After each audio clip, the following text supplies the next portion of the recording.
For months, Canada's economy has been sliding deeper into a slow-motion crisis. Growth is stagnant. Jobs are vanishing.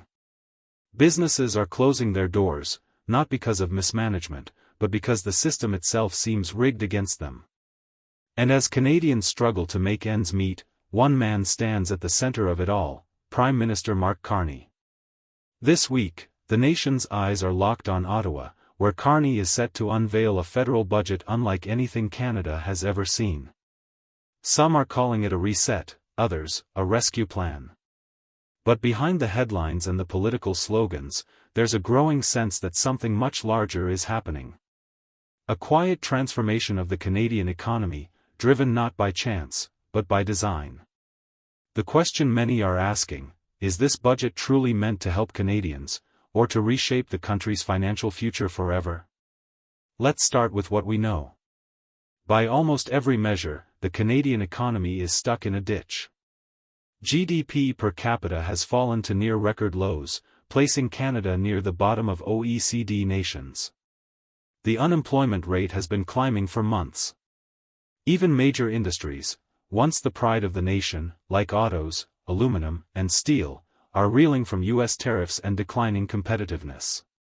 Under normal circumstances, the solution would be simple: the Bank of Canada cuts interest rates to stimulate growth, and the government steps in with targeted spending.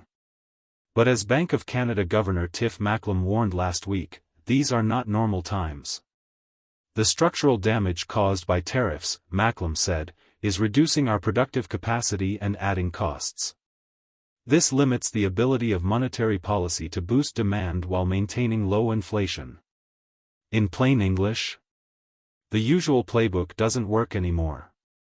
Canada's economic machinery is broken, and monetary policy can't fix it. What's more striking is what Macklem said next: monetary policy can't target specific sectors. It can't help the hard-hit industries. It can't rebuild supply chains. What it can do is try to mitigate the spillovers. To many analysts, that statement was more than a warning, it was a message to the government. A message to Mark Carney himself: the Bank of Canada has done all it can. The rest is up to you. And that's where the story takes a turn. Because the whispers around Ottawa suggest that Carney's upcoming budget isn't just another spending plan, it's a complete re-engineering of Canada's economic model. Randall Bartlett, deputy chief economist at Desjardins, called it unprecedented. Unprecedented in its delay, its scope, and its spending. Leaks from senior finance officials suggest the deficit could balloon to levels unseen outside of wartime or the pandemic. Billions in new defense spending. Billions more for infrastructure, climate initiatives, and trade diversification. But hidden deep within the fine print, some economists say, are clues pointing toward a much larger ambition, a transformation that critics are calling the Great Reset 2.0. This idea isn't new. For years, global institutions like the World Economic Forum have spoken about using economic crises as opportunities to restructure capitalism, to make it greener, fairer, and more sustainable. But in practice, that often means more government control, more centralization, and less room for free enterprise. And that's exactly what some fear Carney's budget is moving toward. Behind the scenes, according to one Ottawa insider who spoke on condition of anonymity, the federal government has been quietly exploring new digital fiscal tools. These include a prototype for a central bank digital currency, CBDC, and a system to track public spending in real time through blockchain-based ledgers. The goal, officials say, is transparency. But critics warn it could also give the government unprecedented control over how Canadians use their money. Imagine a world where stimulus payments, tax rebates, or even pension top-ups are tied to a digital ID system, where spending can be monitored, limited, or even reversed. It sounds far-fetched, but internal briefing documents reportedly circulated to cabinet ministers reference a transition toward a more traceable, adaptive monetary environment. And it's no coincidence that Mark Carney, long associated with international banking circles and sustainable finance, is at the helm. For years, Carney has championed the idea of aligning economic systems with global net zero goals. In speeches from Davos to London, he's spoken about the need to reset how economies grow. Now, as Prime Minister, he finally has the power to put those theories into practice. Economist Benjamin Reitzes from BMO summed it up bluntly: the Bank of Canada has done what it can comfortably do.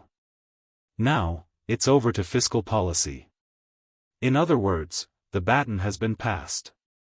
Reitzes says the key question now is how Carney chooses to use it. Will this be a traditional budget, focused on jobs, growth, and productivity, or something more experimental, a blueprint for an entirely new economy? Canada has already pledged billions for defense and global trade diversification, hinting at a deeper alignment with US and NATO priorities. Yet, at the same time, Carney's office has been pushing hard on green transition measures, massive subsidies for electric vehicle plants, clean energy grids, and digital infrastructure. Somewhere between those two priorities, security and sustainability, lies the hidden agenda of this budget. Sources close to the Finance Department say that several new, economic pilot programs will be announced in the coming months, aimed at testing regional resilience frameworks. Translation: selected provinces could become testing grounds for new economic governance models, potentially giving Ottawa more direct influence over local economies. Alberta, Manitoba, and parts of Atlantic Canada have reportedly been flagged for experimental initiatives, with federal funding tied to compliance with new environmental and fiscal benchmarks. That's why critics are calling this the Great Reset budget. Not because of what's said publicly, but because of what's quietly being built behind the scenes. To the average Canadian, it may just look like another round of spending. More infrastructure, more investment, more talk of growth. But to those watching closely, it signals a shift in power, from the private sector to the public sphere, from provincial autonomy to federal oversight. And while some economists, like Reitzes, argue that this shift is necessary to reset Canada's trajectory, others fear it could come at the cost of independence and transparency. At the heart of it all is a single phrase Carney reportedly used in a private meeting with cabinet ministers earlier this month: "We can't rebuild the old economy, we must build what comes next."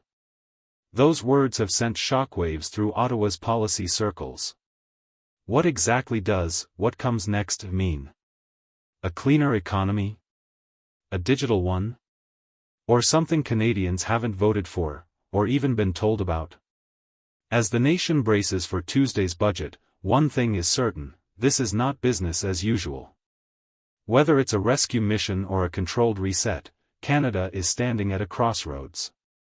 If Carney succeeds, he could transform the economy for a generation, reducing debt, driving innovation, and re-establishing Canada as a global leader.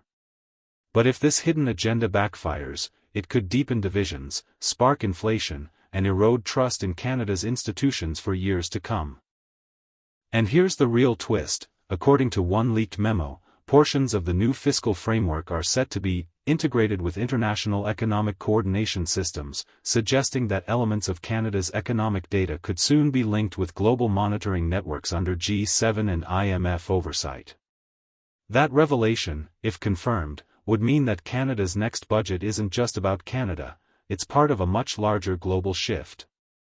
So, as Canadians await the official budget announcement, one question echoes louder than ever: is this truly a plan to revive the economy, or the beginning of something entirely new? A transformation cloaked in policy. A reset disguised as recovery. Only time will tell whether Mark Carney's grand vision is a path to prosperity, or the first chapter of the Great Reset.